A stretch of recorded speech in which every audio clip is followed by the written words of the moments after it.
మనం చిన్నప్పుడు స్కూల్లో భారతదేశానికి సముద్ర మార్గం కనిపెట్టింది వాస్కోడి గామా అని చదువుకున్నాం. కానీ అదంతా నిజం కాదు. వాస్కోడి గామా ఒక సముద్రపు దొంగ, అంటే పైరేట్. సముద్ర మార్గంలో ఎలా ప్రయాణించాలో మరియు దిక్సూచిని వినియోగించి గమ్యానికి చేరుకోవడంలో సిద్ధహస్తుడు.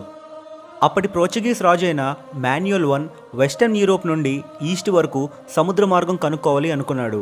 ఎందుకంటే ముస్లిమ్స్ మాత్రమే మన భారతదేశంతో మరియు తూర్పున్న దేశాలతో వ్యాపారం చేసేవారు. అందుకనే 1498 సంవత్సరంలో 170 మంది సేలర్స్తో ఉన్న 4 షిప్స్ని మన భారతదేశం చేరుకోవటానికి తమ పయనాన్ని మొదలుపెట్టారు. దీనికి నాయకత్వం వహించింది వాస్కోడి గామా. సో కొన్ని నెలలు ప్రయాణించిన తర్వాత ఆఫ్రికాలో ఉన్న కేప్ ఆఫ్ గుడ్ హోప్కి చేరుకున్నారు. అక్కడే వాళ్ళకి గుజరాత్కి చెందిన ఒక వ్యాపారస్తుడు కలిశాడు. అతని సహాయంతో మన భారతదేశంలో ఉన్న క్యాలికట్కి చేరుకున్నారు. ఈ విషయాన్ని వాస్కోడి గామా తన డైరీలో రాసుకున్నాడు.